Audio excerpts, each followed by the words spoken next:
कोल्हापुरात उपमुख्यमंत्री एकनाथ शिंदेंच्या दौऱ्यामुळे 10 वर्षांनंतर एका खराब रस्त्याची डागडुजी झाली। मात्र शिंदे दौरा आटपून मुंबईमध्ये पोहोचत नाहीत, तोच या रस्त्यांवर खड्डे सुद्धा पडले।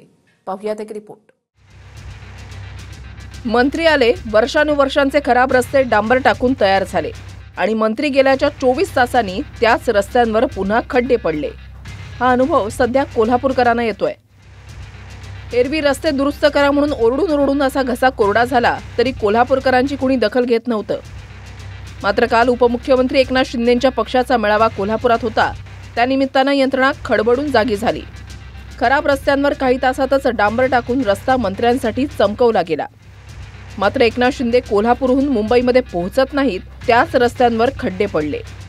कोल्हापूर महापालिकेनं आत मुरुम टाकून घाईघाईनं डांबर ओतून लाखो रुपये खर्च केले आणि मंत्र्यांना खुश करून कोल्हापूरकरांना 24 तासातच खड्डेवाला रस्ता सोपवला। तर सामान्य माणूस जाते, म्हातारा माणसं जातात, गाडीवरून जाते, तुम्ही रस्ता असं का केला? करायचं तिथपर्यंत करायचं होतं शेवटपर्यंत। फक्त शिंदे साहेब इथनं मधनं येणार म्हणून तुम्ही तेवढा रस्ता केलायचा, असं कसं चालते? मी पण कार्यकर्ता आहे त्यांचा, खरं असं नाही करा पाहिजे रस्ता। मी म्हणतोय रस्ता नुसतं नॉमिनल केलेला आहे, याचा काय म्हणजे नेते लोक येणार होतं म्हणून केलेला आहे। त्यात मी इकडे निम्मा रस्ता केलेला आहे, निम्मा एक बाजू केलेला नाही। इथून पुढे तर जरा एकदम हे आहे खराब, तो बी रस्ता केलेला नाही आहे। हे जो 7-8-10 वर्ष असाच आहे रस्ता। ह्यो दर्जा काय नुसतं हे टाकलेलं आहे, डांबराचं हे टाकले, खड्याने रोलिंग केलेलं आहे, त्याला खाली बेस काही केलेलं नाही आहे। वाटतं जवळ दिवसांना 4 वेळा जातोय। इथं मी सर्व्हिसला असल्याकारणानं ह्या रस्त्याने येताना असं वाटतं की मनकामचा ह्या नोकरी रिटायर्ड होऊस तर मनका बाद होतो काय की। आणि काल इथं शिंदे गटाचा मेळावा असल्याकारणानं एका रात्रीत एका साईडनं डांबरीकरण केले का तर मंत्रिमंडळाची शिवसेनेची सही नेतेमंडळी ते येणार असल्याकारणानं परवाशी केला नाही, तर आज इथं बघितलं तर खड्डे सगळं उकरून गेलेले आहेत।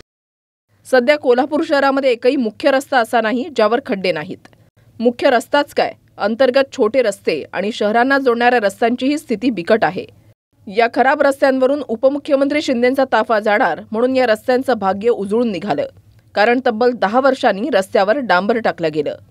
त्यात शिंदेंच्या पक्षाचा कार्यक्रम ज्या रामकृष्ण हॉलमध्ये होता त्या हॉलपर्यंतच यंत्रणेनं रस्त्यावर डांबर टाकलं, बाकी रस्ता आहे तसाच राहिला। कोल्हापूर, जळगावसह अनेक जिल्ह्यांची ही स्थिती आहे। खड्ड्यांमुळे अनेकांचे जीव जात आहेत, अनेकांना कंबर आणि मणक्यांचे आजार झालेत, दवाखान्यात अनेकांची आयुष्याची कमाई खर्च झाली आहे आणि सरकार फक्त लाडक्या बहिणींना आम्ही महिन्याला 1500 देतो म्हणून स्वतःची पाठ थोपटून घेतंय। भूषण पाटील, TV9 मराठी, कोल्हापूर।